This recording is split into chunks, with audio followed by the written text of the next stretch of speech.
আল্লাহ জাল্লা জালালুহু আম্মা নাওয়ালুহুর শাহি দরবারে লাখ কোটি শুকর যে মহান রব্বুল আলামিন আমাদেরকে পবিত্র জুমাতুল মুবারকের দিনে মহান মাওলায়ে পাকের পবিত্র ঘর মসজিদে আসার বসার এবং তার পবিত্র কদমে সিজদা দেওয়ার মতো তৌফিক দিয়ে দিলেন, সেজন্য শুকরিয়া আদায় করি। আলহামদুলিল্লাহ, আলহামদুলিল্লাহ।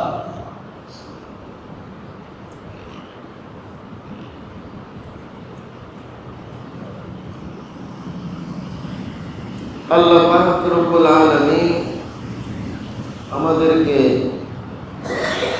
মূল্যবান একটি হায়াতের জিন্দেগি দান করেছে।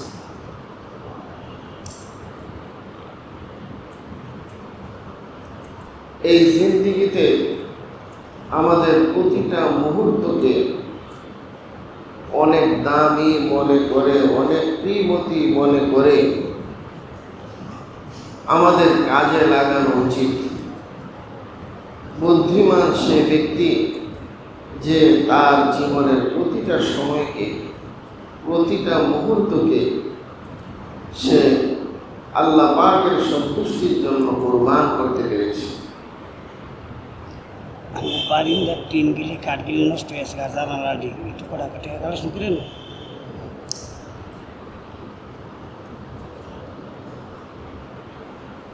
তো আমাদের জীবনকে আল্লাহ পাকের জন্য কুরবান করা, আল্লাহ পাকের সন্তুষ্টির জন্য প্রতিটা মুহূর্ত, প্রতিটা সময়কে কাজে লাগানো। हर सांस अल्लाह पर फिदा करो, एक लम्हे के लिए अल्लाह को नाराज ना करो। প্রতিটা মুহূর্ত আল্লাহ পাকের সন্তুষ্টির জন্য কাজে লাগাও, উৎসর্গ করো। তোমার জীবনকে আল্লাহ পাকের সন্তুষ্টির জন্য প্রতিটা মুহূর্ত উৎসর্গ করো। এক মুহূর্তের জন্য সেই মহান রব্বুল আলামিনকে অসন্তুষ্ট করো। এভাবে যদি আমরা আমাদের জীবনকে পরিচালনা করতে পারি, তাহলে দুনিয়াতেও আমরা দামি এবং সম্মানী হতে পারবো, পরকালেও আল্লাহ তাআলা আমাদেরকে কামিয়াব করবেন, সফল কাম করবেন। এই জন্য প্রয়োজন হলো প্রতিটা সময়কে চিন্তা ভাবনার সাথে অতিবাহিত করা। আমাদের আকাবের দিন, বুজুর্গানে দিনদের মধ্যে শাইখ জাকারিয়া রহমতুল্লাহ আলাইহি তিনি ওনার জীবনীতে লিখেছেন যে আমার যৌবন কালে একবার এক রাতে কাব্য প্রতিযোগিতা হয়েছিল। আমাদের কওমি মাদ্রাসাগুলিতে একটা নিয়ম আছে যে ছাত্ররা আরবি, উর্দু, ফার্সি, শের, কবিতা প্রতিযোগিতা করে। যে একজনে যে ফার্সি কবিতা বলবে, ওইটার শেষ অক্ষর দিয়ে আবার আরেক গ্রুপ বলবে। যদি না বলতে পারে তাইলে তারা ফেল। এরকম একটা প্রতিযোগিতা হয়। শাইখ জাকারিয়া রহমতুল্লাহ আলাইহি বলেন যে এরকম ইলমি কাব্য প্রতিযোগিতায় আমার রাত অতিবাহিত হয়ে গেছে। তো পুরা রাত যে কিভাবে চলে গেল আমি টেরই পাইনি। তিনি আফসোস করে বলতেছেন যে ওই রাতটার জন্য আমার জীবনে বহু আফসোস হয়েছে, যে আমি ইচ্ছা করলে ওই রাতটাকে আরো ভালো কাজে ব্যয় করতে পারতাম। অথচ এটাও কিন্তু একটা ইলমি চর্চা ছিল, জ্ঞানের চর্চা ছিল। তারপরেও ওইটাকে উনি ভাবতেছেন যে যদিও এটা ভালো কাজ ছিল, কিন্তু এর চেয়েও আরো কোনো ভালো কাজে আমি আমার এই রাত্রটাকে অতিবাহিত করতাম। তাহলে যে মানুষটা তার রাত্রকে এভাবে এমন কাজের চেয়েও ভালো কাজের আশা রাখে, তাহলে তার জীবনটা কতই না ধন্য এবং কতই না উৎকৃষ্টভাবে পরিচালনা করছে। তো সুতরাং আমি আমার জীবনের প্রতিটা সময়কে যে কাজে ব্যবহার করতেছি, আমার ফিকির করা উচিত যে আমি যেই কাজে আমার সময়টাকে ব্যয় করতেছি এর চেয়েও আরো কোনো ভালো কাজ আছে কিনা, পারলে ওই ভালো কাজে আমার সময়টাকে ব্যয় করি। এইভাবে যদি চিন্তা ভাবনা করে আমাদের জীবনকে পরিচালনা করতে পারি, নিঃসন্দেহে আমরা আল্লাহওয়ালা হইতে পারবো এবং আমাদের নিজের জীবনকে দামি বানাতে পারবো। তো বলতেছিলাম যে এটা হলো জিলকাদ মাস, আরবিতে যাকে জিলকাদাহ বলা হয়। এই মাসের পরেই জিলহজ্জা, জিলহজ মাস আসবে। জিলহজ মাসের 10 তারিখে হলো কুরবানির ঈদ, ঈদুল আজহা।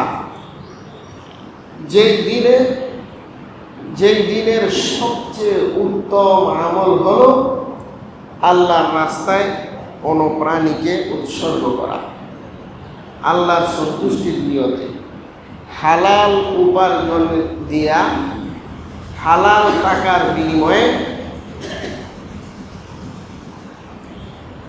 কোনো পশু ক্রয় করে সুস্থ সবল সুঠাম দেহের অধিকারী এরকম সুন্দর পশু ক্রয় করে আল্লাহর রাস্তায় কুরবানি করা। এই কুরবানি করা প্রত্যেক ওই মুসলমানের উপর ফরজ যে মুসলমান এই জিলহজ মাসের 10, 11, 12 এই 3 দিন সে মালিকে নিসাব হয়। মালিকে নিসাব কি? অর্থাৎ 7.5 ভরি স্বর্ণ অথবা 52.5 তোলা রূপা অথবা তার সমপরিমাণ টাকার মালিক যদি সে এই 3 দিনে থাকে,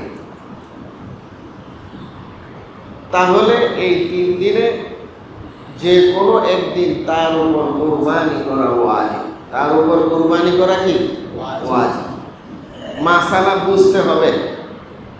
যাকাতের মাসালা হলো মালিকে নিসাবের উপরে যেই সম্পদ আমার কাছে রক্ষিত আছে, ওই সম্পদ পুরা 1 বছর অতিবাহিত হতে হবে। তার হইলে 1 বছর অতিবাহিত হইলে ওই টাকার উপর যাকাত আসবে। কিন্তু কুরবানির ক্ষেত্রে 1 বছর অতিবাহিত হওয়া লাগবে না, শুধু 10, 11, 12 এই 3 দিনের যে কোনো দিন অথবা 3 দিন যদি সে মালিকে নিসাব পরিমাণ তার হাতে টাকা থাকে, তাহলে তার উপর কুরবানি করা ওয়াজিব। মাসালা বুঝে আসছে সবার কাছে? তো সেই কুরবানি করার জন্য মালিকে নেশাব কতটুকু? বর্তমান যুগে মনে করেন রূপার দাম হলো মোটামুটি দাম হলো 1500 টাকা ভরি। 1500 টাকা ভরি যদি ধরেন, তাহলে 52.5 তোলা রূপার দাম কত হয়? ধরেন না 75,000।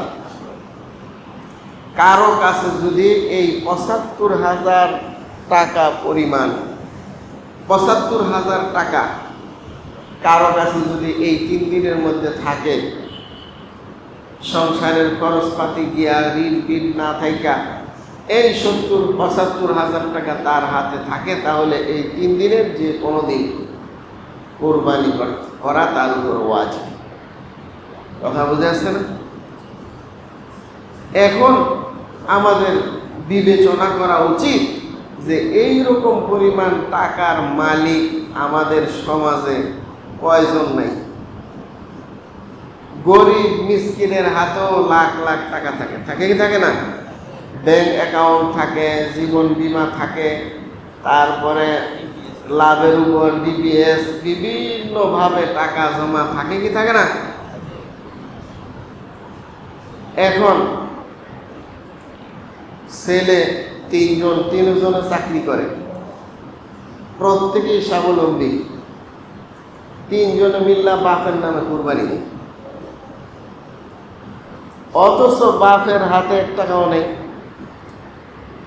বাপের হাতে কোনো টাকাই নেই, সংসারের দায়িত্ব ছেলেদের হাতে। 3 ছেলে মিল্লা বাপের নামে কুরবানি দিল। তো যেই 3 জনের উপর কুরবানি ওয়াজিব হয়েছে তাদের নামে কুরবানি হলো না, যার নামে ওয়াজিব হয় না তার নামে কুরবানি দেন। মৃত ব্যক্তির নামে কুরবানি হয়, অথচ নিজের নামে দেন। আরে বাবার নামে না দিয়ে আমার নামে দিলে এটা ঠিক হইব? এটা বেয়াদবি। শরীয়তের হুকুম পালনের ক্ষেত্রে এইটা কোনো বেয়াদবি নয়। যে বাবায় নমাজ পড়ে না, আমি কেমনে নমাজ পড়ি, এটা কোনো বেয়াদবি? এটা তো হইলো ধোঁকাবাজি, চালাকি। বাবাই এখন দাঁড়িয়ে রাখে না, এখন আমি কেমনে দাঁড়িয়ে রাখি, এটা বাবার উপর বেয়াদবি হবে, বোকামি হবে। এগুলি আসলে মূর্খতা। যারা শরীয়ত বুঝে না তারা এরকম অতিরিক্ত অযৌক্তিক কথা বলতে থাকে। এটা মনে করতে হবে শয়তানের পক্ষ থেকে ধোঁকা, যে ওরে ভুল পরামর্শ দিয়ে শয়তান তারে ঘুরাইতেছে। তো যাই হোক, 3 সন্তান বা 4 সন্তান বা 5 সন্তান যাই হোক, প্রত্যেকেই যদি স্বাবলম্বী হয়, এই পরিমাণ টাকার মালিক হয়, প্রত্যেকের নামে কুরবানি করা ওয়াজিব। তারপরে নিজের নামে কুরবানি কইরা যদি তোমার সামর্থ্য থাকে তাহলে বাপের নামেও দাও, মার নামেও দাও, পুরা গ্রামবাসীর নামে দাও, কোনো অসুবিধা নেই।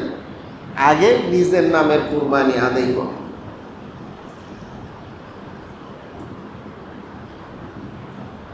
তো এইভাবে কুরবানি করতে হবে। কুরবানি সামর্থ্য থাকা সত্ত্বেও যদি কেউ কুরবানি না দেয়, তাহলে আল্লাহ রসুল সাল্লাল্লাহু আলাইহি সাল্লামের পক্ষ থেকে কঠিন ধমকি আসছে। কঠিন ধমকি আসছে। কি ধমকি? রসুল আকরাম সাল্লাল্লাহু আলাইহি সাল্লামের ইরশাদ ফরমান, ইবনে মাজাহ শরীফের হাদিস,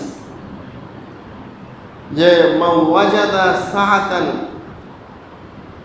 ওয়া লাম ইউদাহি ফালা ইয়াহদুর মুসাল্লানা।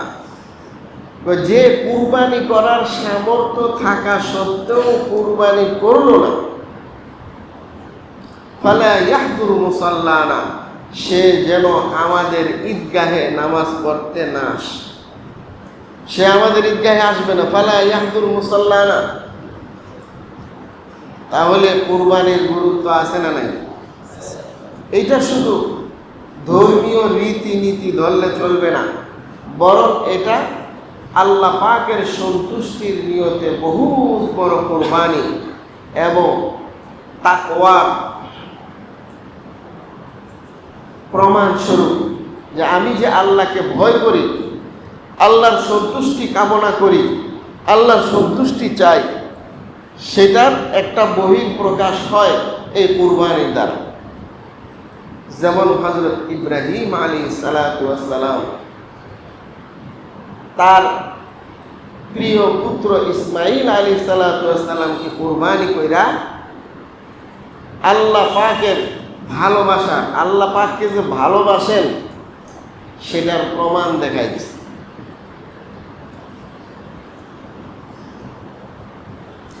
এই কুরবানি আমাদের আব্বা জান হযরত আদম আলাইহিস সালামের সন্তানদের থেকে শুরু হয়েছে। হাবিল কাবিল 2 ভাই ছিল, তারা 2 ভাই কুরবানি করেছিল সর্বপ্রথম। এই কুরবানির মধ্যে হাবিল কুরবানি পশু কুরবানি করেছিল, দুম্বা। আল্লাহ পাক হাবিলের কুরবানিকে গ্রহণ করছেন। আর কাবিল কুরবানি করেছিল সবজি, শস্য, এগুলি জমা করে তারপরে আল্লাহর নামে কুরবানি দিছে, কিন্তু কাবিলের কুরবানি কবুল হয়নি।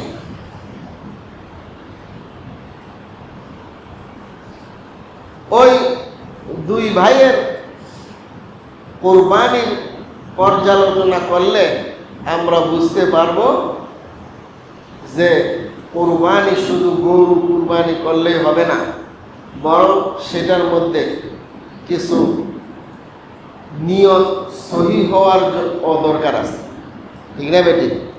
নিয়ত বিশুদ্ধ হওয়ার দরকার আছে। বিশুদ্ধ নিয়ত ছাড়া আল্লাহ পাকের দরবারে কুরবানি সহি হবে না। বুখারী শরীফের প্রথম হাদিস, ইন্নামাল আমালু বিন্নিয়াত, সমস্ত আমল নির্ভর করে নিয়তের উপরে। নিয়তকে সহি করা জরুরি।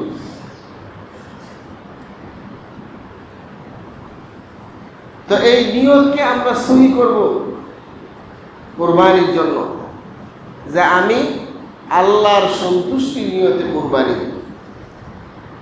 এরকম যাতে না হয় যে আমার মহল্লার সবাই কুরবানি দিবে, আমি যদি না দেই তাহলে আমার সন্তানেরা ঈদের দিন আরেকজনের গরুর দিকে চাইয়া থাকবে, তারা ঘরের মধ্যে গোস্ত পাকায় খাবে, আমার সন্তান চাইয়া থাকবে। এই লজ্জা আমি সহ্য করতে পারবো না। সুতরাং কুরবানি আমার দিতেই হবে। এরকম নিয়ত করলে কুরবানি সহি হবে? হবে। অথবা যে আমি প্রতি বছর বড় গরু কুরবানি দিয়ে এবার ছোট দিলে কেমন দেখা যায়, মানুষে বলবে কি? অর্থাৎ নিজের আমিত্ববাদ নিয়ে লোক দেখানো, রিয়ার বশীভূত হয়ে কোনো কুরবানি করা, এটা সম্পূর্ণ অবৈধ এবং আল্লাহ পাকের অসন্তুষ্টির কারণ হবে। সম্পূর্ণ আল্লাহ পাকের সন্তুষ্টির নিয়তে কুরবানি করতে হবে। চাই আপনি ছোট প্রাণী কুরবানি দেন না কেন। আপনি যদি 10,000 টাকা একটা ছাগল কিনা কুরবানি দেন, তাও কুরবানি সহি হয়ে যাবে। তবে মুমিন মুসলমান হিসাবে তার দায়িত্ব যে সামর্থ্য অনুযায়ী বড় প্রাণী কুরবানি দেওয়া, যাতে করে নিজেও খাইলাম, আত্মীয় স্বজনকে খাইলাম, প্রতিবেশী মহল্লার সমস্ত মুসলমানদেরকেও মেহমানদারি করলাম। এইরকম মনোভাব নিয়ে, শুধু গোস্ত খাওয়ার মনোভাব নিয়ে যদি কেউ কুরবানি করে, তাহলে সেই কুরবানি সহি হবে। সর্বোচ্চ 7 শরীকে মিলে একটা গরুর মধ্যে কুরবানি করা যাবে। গরু, উট, মহিষ, গরু, উট, মহিষ, এই তিনটার মধ্যে 7 শরীকে মিলে কুরবানি করা যাবে। বকরি, ভেড়া, দুম্বা, খাসি, ছাগল, যা কিছু আছে এগুলি একটা 1 বছর পুরা কমপ্লিট, 1 বছর হয়েছে এইরকম প্রাণী দিয়া কুরবানি দিতে হবে। আর গরু হইলে 2 বছর পুরা হইতে হবে। এ লাগবে 2 বছর পুরা হইতে হবে। এইগুলি আমরা খেয়াল করি। অনেকেই বড় গরু দেখে কিনা শুরু করে, কচি গরু আছে, বয়সের কথা তত্ত্ব তল্লাশি নেয় না। বয়সের প্রতি নজর রাখা উচিত। কুরবানির ক্ষেত্রে 1 বছর পূর্ণ হতে হবে খাসি, কম হইলে কুরবানি হবে না। তো যাই হোক, আমরা কুরবানি করব। এই কুরবানি করার হুকুম কোরআনে যেমন আসছে তেমনি হাদিস শরীফের মধ্যেও আসছে। করার ফজিলত আছে, না করার ধিক্কার, শাস্তি ও আসছে। করার ব্যাপারে হযরত ইব্রাহিম আলাইহিস সালামের সম্পর্কে আল্লাহ তাআলা সূরা সাফফাতের মধ্যে, সূরা ইয়াসিনের পরে যে সূরাটা আছে, এই সূরার মধ্যে আল্লাহ তাআলা বর্ণনা করছেন হযরত ইব্রাহিম আলাইহিস সালাম নিজের কলিজার টুকরা সন্তান হযরত ইসমাঈলকে বলছেন, হে পুত্র, ইন্নী রাআইতু ফিল মানামি আন্নী আযবাহুকা, হে প্রিয় পুত্র, আমি স্বপ্ন যুগে দেখেছি আমি তোমাকে জবাই করতেছি। কি করতেছি? জবাই করতেছি। ফানজুর মাযা তারা, এখন তুমি তোমার রায় কি তুমি বলতে পারো, জানাও আমাকে।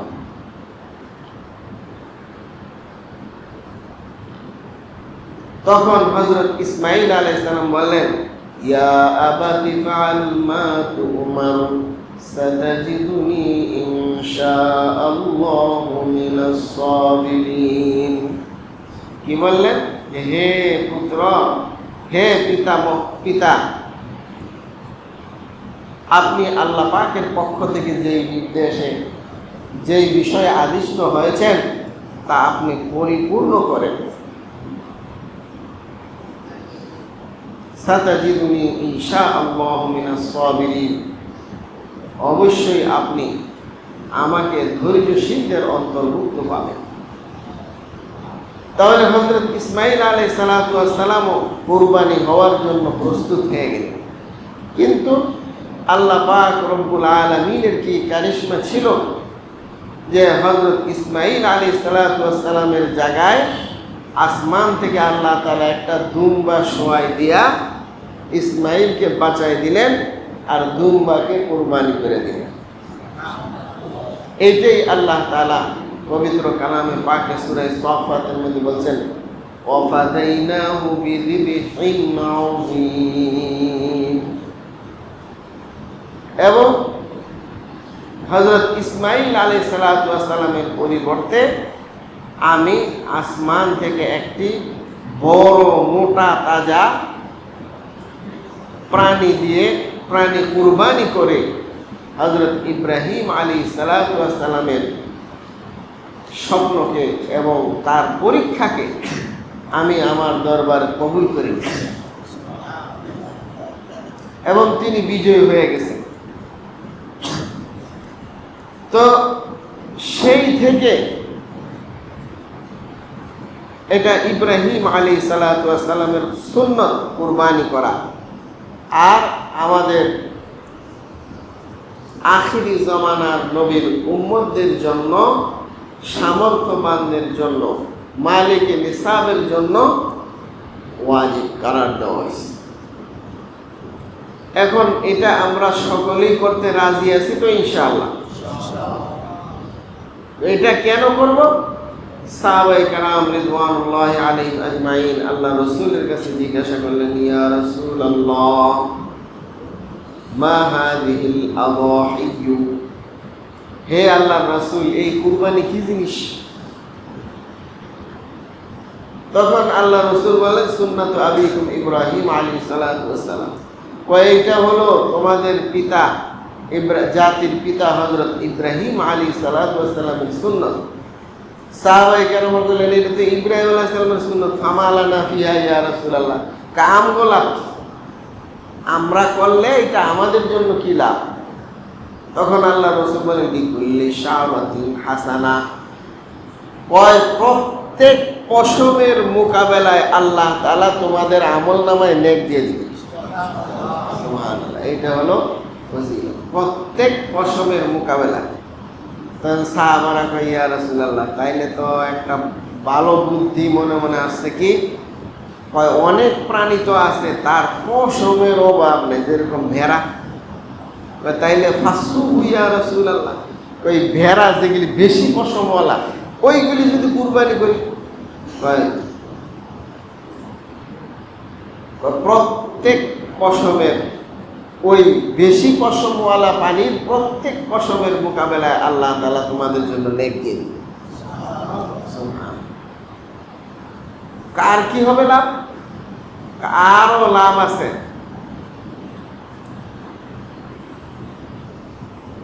وَإِنَّهُ لَيَأْتِي يَوْمَ الْقِيَامَةِ بِقُرُونِهَا وَأَظْلَافِهَا وَأَشْعَارِهَا কিয়ামতের দিন এই কুরবানির পশুর হাড্ডি, খুর এবং পশম এগুলি তোমাদের পক্ষে সাক্ষী দিবে। কি দিবে? তোমাদের পক্ষে সুপারিশ করবে। হাসরের ময়দানে আয়েশা বলবে যে আল্লাহ, এই গরুর হাড্ডি, গরুর পশম, গরুর খুর, পায়ের খুরা এগুলি আয়েশা দাঁড়াইব, আল্লাহ এই লোকটা তো অনেক ভালো, দুনিয়ার থাকতে আমরা কুরবানি দিছি। তাই নাকি? যাও মাফ করে দিই।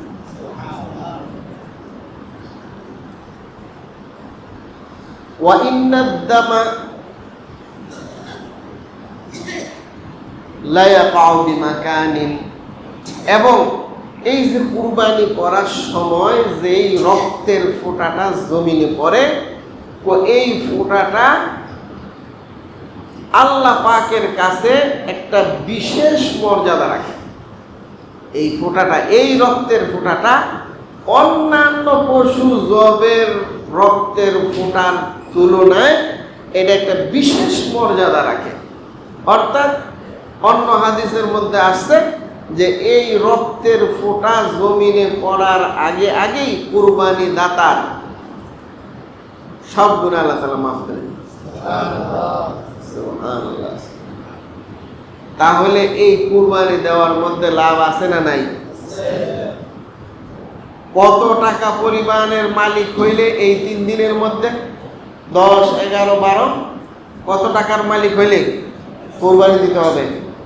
বর্তমান যুগে ৭৫,০০০ টাকার মালিক হইলেই এই 3 দিনে 10, 11, 12 এই 3 দিনে যদি আমরা ৭৫,০০০ টাকার মালিক হই, তাহলে আমাদের কুরবানি করা ওয়াজিব।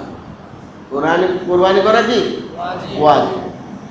এখন প্রশ্ন আসে, যদি ভুলবশত বেখেয়ালে টাকা আছে কিন্তু কুরবানি কিনমু করে করা হলো না, তাইলে আপনি কি করবেন?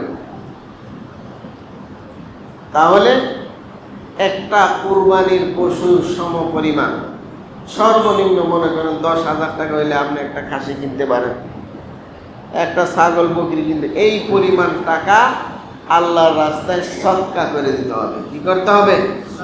সদকা করে দিতে হবে। অথবা গরু বর্গি কিনছেন ঠিকই, কিন্তু জবে করতে পারেন নাই, সময়ের অভাবে, ঝামেলার অভাবে, কিন্তু তারিখের খেয়াল পেছ লেগে গেছে, জবে করতে পারেন না, তাইলে কি করতে হবে? তাইলে ওই পশুটা সরাসরি ওই পশুটা আল্লাহ রাস্তায় সদকা করে দিতে হবে। কি করতে হবে? সদকা করতে হবে। কিন্তু হুবহু গরু অথবা বকরি যদি আল্লাহ রাস্তায় কোনো গরিবকে মালিক বানায় দেন, তো শেষ, দায়িত্ব শেষ, আপনার কুরবানি পুরা হয়ে গেল, মানে জরিমানা পুরা হয়ে গেল। আর যদি সেইটাকে জব করে ফেলান, জব করলে আরেক বিপদে পড়তে হবে। সেটা কি? যে 50,০০০ টাকা দিয়ে গরু কিনছেন, কেনার পরে দেখা গেল যে কেজি ১,০০০ টাকা করে বসছে। এখন যেই গোস্ত হয়েছে, গোস্ত মাপার পরে দেখলেন যে গোস্তের বাজার মূল্য 40,০০০ টাকা। গোস্তের বাজার মূল্য কত? 40,০০০ টাকা, কিন্তু কিনছেন কত দিয়া? 50,০০০ টাকা দিয়া। আপনি জব করেন না ঈদের দিন, তাইলে এই গোস্ত আল্লাহর রাস্তায় দান করবেন তো করবেন, ওই আরো 10,০০০ টাকার লোকে দান করতে। কথা বুঝে আসছে? কথা বুঝে আসছে মাসালা? হ্যাঁ, বড় কঠিন জিনিস। এই জন্য সাধ্য অনুযায়ী, সময় অনুপাতে, খুব ধ্যান ও খেয়ালের সাথে আল্লাহ পাকের সন্তুষ্টির নিয়তে আমরা সময় মতো সকলে সামর্থ্যবানরা কুরবানি করতে রাজি আছি তো ইনশাআল্লাহ। অনেক ফ্যামিলিতে এরকম হইতেছে যে কুরবানি করার মালিক অথচ কুরবানি দিচ্ছেন। এগুলির জন্য আল্লাহ পাকের কাছে হিসাব দিতে হবে। তো জিলহজ মাস তো আগামী বৃহস্পতিবারই মনে হয় শুরু হয়ে যাবে, চাঁদ উঠলে। আজকে 24 তারিখ, তাইলে 30 মাস হলে আর 6 দিন আছে। তাইলে আগামী বৃহস্পতিবার থেকে জিলহজ শুরু হলে জিলহজ মাসের আমল হলো প্রতিদিন রোজা রাখা 9 তারিখ পর্যন্ত। কয় তারিখ পর্যন্ত? ঈদ কয় তারিখে হয়? 10 তারিখ। অনেকে হিসাব করে 11 তারিখে বলে ঈদ। ধর্মীয় হিসাব ওই বুঝেন না। কয় তারিখে ঈদ হয়? 10 তারিখে। 10 তারিখে ঈদ হইলে 9 তারিখ হইল আরাফাতের দিন। 9 তারিখ হলো আরাফাতের দিন। ওই দিনে যদি কেউ রোজা রাখে তাহলে তার পিছনের 1 বছরের গুনাহ আল্লাহ তাআলা মাফ করে দিবেন। সুবহানাল্লাহ। আর হাদিস শরীফ আছে, ইয়াদিলু কুল্লা সিয়ামা কুল্লি ইয়াউমি কাসানাতি, যে প্রতিদিন যদি সে রোজা রাখে 1 বছর রোজা রাখার সওয়াব পাবে। কয় বছর রোজা রাখার? একটা রোজা, মানে 1, 2, 3, 4, 5, 6, 7, 8, এই 8 তারিখ পর্যন্ত 8টা রোজা, এক একটা রোজা 1 বছরের ফজিলত। এবং রাত্রে যদি কেউ ইবাদত বন্দেগী করে তাহলে প্রতিটা রাত্র প্রতিটা 1 লাইলাতুল কদরের সওয়াব মিলবে। এই হলো জিলহজ মাসের এই 10 দিনের আমল। বুঝে আসছেন ইনশাআল্লাহ? যারা পারি এই পুরা 9 দিন আমরা রোজা রাখবো। আর যাদের শারীরিক দুর্বলতা আছে, অসুবিধা আছে, কাম কাজ আছে, মেহনতের পরিশ্রমের কাজ আছে, তারা 2-4টা যা রাখতে পারি, কমপক্ষে 9 তারিখে রোজাটা রাখার সবাই চেষ্টা করব। আরেকটা আমল হলো 9 তারিখ শবে সাদেক থেকে নিয়ে